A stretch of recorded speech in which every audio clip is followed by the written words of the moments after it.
구독만 해도 돈이 되는 5분 경제입니다. 오늘은 미국 반도체 급락의 진짜 이유와 고용 충격을 살펴보겠습니다. 먼저 충격적인 장면부터 짚겠습니다. 오늘 미국 증시에서 반도체가 무너졌습니다. 샌디스크는 14.13%, 시게이트는 10.38%, 웨스턴 디지털은 9.92%, 그리고 마이크론까지 5.49% 급락했습니다. 하루 만에 10% 넘게 빠진 종목이 줄줄이 나온 겁니다. 그런데 여기서 중요한 건 이 급락의 원인이 우리가 아는 상식과 다르다는 점입니다. 실적이 나빠서가 아니라 파생상품 수급이 꼬이면서 벌어진 일이기 때문입니다. 무슨 말이냐면 그동안 반도체 상승을 이끈 힘은 레버리지 ETF 매수와 콜옵션 쏠림이었습니다. 쉽게 말해 오를 거라는데 베팅한 돈이 잔뜩 몰려 있었다는 뜻입니다. 그런데 단기 기대감이 정점에 달했다는 인식이 퍼지자 이 포지션이 순식간에 하방으로 방향을 틀었습니다. 실제로 반도체 ETF와 마이크론의 풋콜레이쇼, 그러니까 하락에 베팅한 물량과 상승에 베팅한 물량의 비율이 각각 5.01, 3.86까지 치솟았습니다. 하락 베팅이 극단적으로 몰린 겁니다.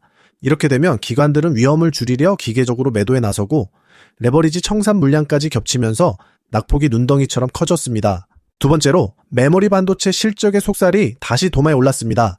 최근 메모리 기업들의 좋은 실적이 사실은 수요 팽창이 아니라 가격 급등에 기댄 것이라는 지적입니다. 숫자로 보면 분명합니다.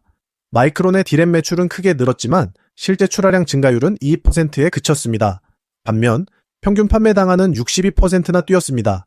즉 물건을 더 많이 판 게 아니라 값을 올려받은 것에 가깝다는 뜻입니다. 여기에 데이터 센터 투자도 곳곳에서 병목에 걸렸습니다. 전력망 확보가 어렵고 주민 반발에 부딪히고 실제로 버지니아의 대형 데이터 센터 프로젝트는 소송과 규제 장벽에 막혀 정역 철회됐습니다.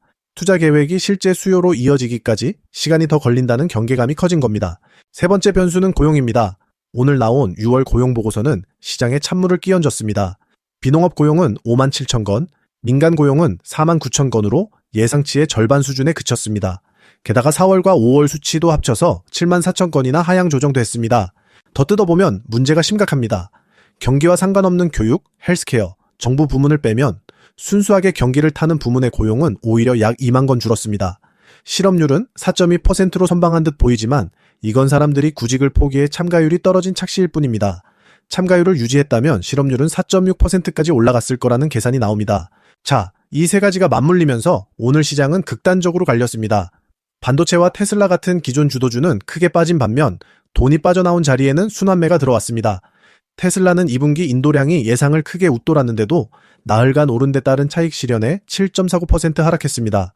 반면 애플은 폴더블 아이폰 생산 목표 상향 소식에 4.84% 뛰며 홀로 강세를 보였습니다. 빠져나온 유동성은 실적이 눈에 보이는 곳으로 흘렀습니다. 코카콜라, 코스트코, 월마트 같은 필수 소비자에 에브비와 머크 같은 대형 제약, 그리고 유틸리티와 리츠로 자금이 고르게 분산됐습니다. 위험은 줄이면서도 시장에 남아있으려는 전형적인 방어적 순환매입니다. 채권 시장도 같은 그림을 그렸습니다. 고용이 꺾이자 연준이 금리를 더 올릴 명분이 약해졌고 당일 국채 금리와 달러는 나란히 약세를 보였습니다. CME 패드워치는 7월 금리 동결 가능성을 80%로 반영하고 있습니다. 반대로 위험자산 쪽에서는 비트코인이 올랐습니다. 통화정책 부담이 줄고 장기 투자자들의 보유량이 늘면서 마이크로스트래티지가 7.90%, 코인베이스가 3.92% 오르는 등 관련 기업이 동반 강세를 나타냈습니다. 마지막으로 국내 시장과 연결해 보겠습니다. MSCI 한국 증시 ETF는 2.89% 하락했고 코스피 야간 선물은 장중 한때 4% 넘게 빠졌다가 후반 매수세가 들어오며 1.6% 하락으로 낙폭을 줄였습니다. 원달러 환율도 야간에는 다소 진정되는 흐름이었습니다. 정리하겠습니다. 오늘 미국 증시의 핵심은 반도체 급락이 실적 악화가 아니라 파생상품 수급과 밸류에이션 부담에서 비롯됐다는 점, 그리고 고용 둔화로 시장의 관심이 물가지표와 기업들의 진짜 실적으로 옮겨가고 있다는 점입니다. 이제 관건은 값을 올려받은 성장이 아니라 얼마나 더 많이 팔았는지 AI 서버의 실제 수요가 있는지입니다. 다음 주 발표될 CPI가 그 첫 시험대가 될 전망입니다.